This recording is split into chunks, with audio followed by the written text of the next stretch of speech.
In today's episode, I'm sharing with you 10 specialty tools and devices every Euro car DIYer must own.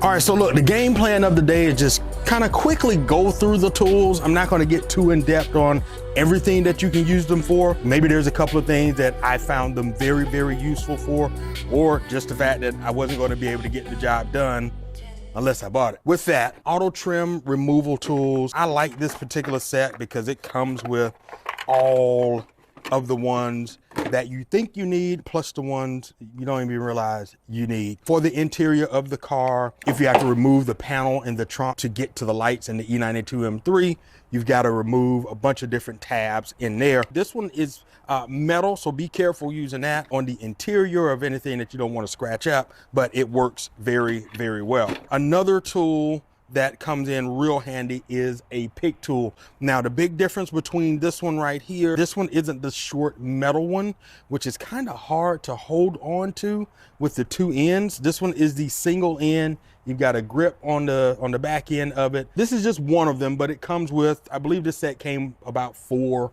or 5 in a set, different angles on the hooks, but this really helps you out for changing those O-rings off of your oil filter housing. So that's what I've used this for. So a really, really good and useful tool. Next, we have a pair of hose pliers. They literally do exactly what the name says.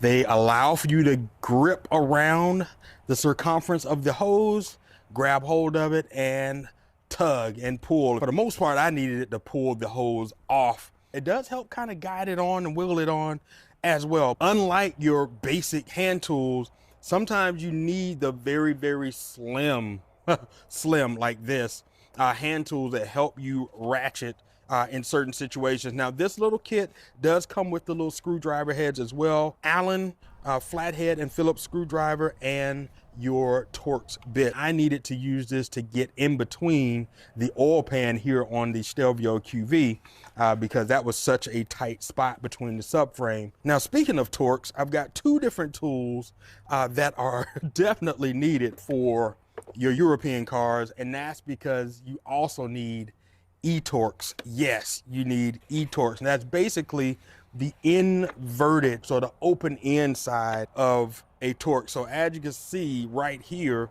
that is inverted, and this goes over the top end of a bolt that has the Torx head. Now, moving on to another tool that deals with E-Torx is this E-Torx wrench. While the socket set is very essential, you are going to have some tight spots, like I mentioned, in the subframe or above it or in between any spaces that you need to get to an E-Torx, and you're going to need a wrench to do it. Your socket is just not going to give you enough clearance to do it. So my suggestion is grabbing you some of these E-Torx wrenches. Now, moving on to the final hand tool, we have Snap Ring pliers. Let me tell you, pliers are not created the same. This right here is the set that I eventually went with. I'll get into a whole different video on maybe the comparison of the different types of snap ring pliers, and even why you don't want to try to use a 90-degree needle nose plier. It just doesn't work. You've got a straight angle and then you have a 90-degree angle.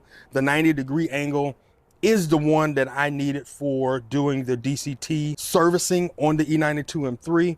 It came down to having to remove the snap ring on one of the filters. So with that filter, man, it gave me a time. Thing finally came out, and that's not something I can recreate. So we're gonna move forward. The snap ring is out. The pliers work. Now let's get into the electronic side of it, which is one of my favorites. I love electronics.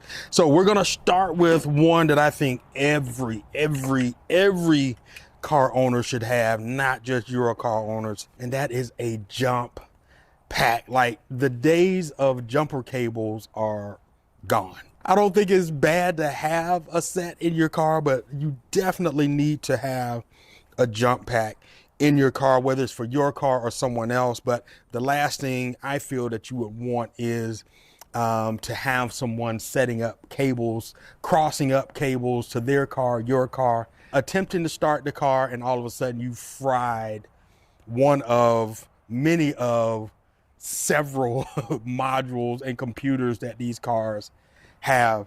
The Alfa, it seemed like it's got millions of modules and computers. The M3, the same thing. You've got the intelligence of these jump packs, like this FANTTIK jump pack. It's got a lot of different features on here. You got beacon lights. You can put it in like bypass mode to where it gives you the full like 14, 15 volts power. If your battery's like really, really low, you have the FANTTIK Apex X8 inflator. This is the very first one that I bought. They have a second one or a different one out now. This is the real a much smaller and lighter one, still packs a heavy punch. Now what I'd say between the two is you've got your hose here that you just screw in. I just take mine out and store it in its pouch. It does have, you know, it does have its own pouch here. I just keep it stored in its pouch so it doesn't get all beat up. I do like this one as well because it's much smaller. You can store it in the glove box and it packs a punch as well. These are tire inflators.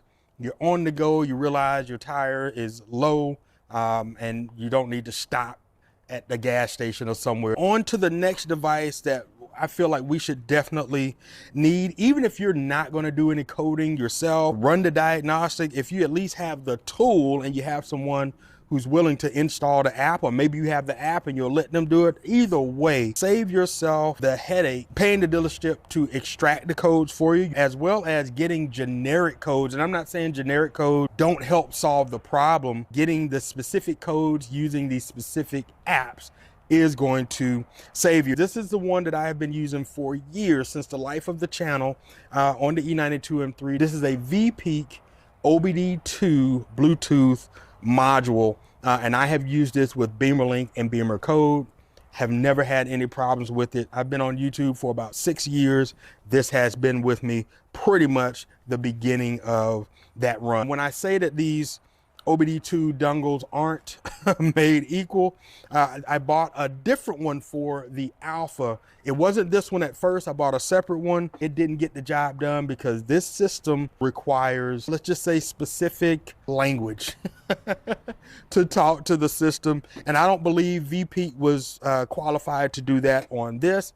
OBDLink MX Plus definitely was. This particular one has fit the bill for me on using multi-ECU scan on the Alfa. I've got some videos on that too if you want to check out the videos on the Alfa multi-ECU scan. This is a CTEK battery maintainer. If your car is going to sit like my Stelvio QV has been sitting for several months now, if you go to start the car and you don't have enough voltage, all your systems are going to scream.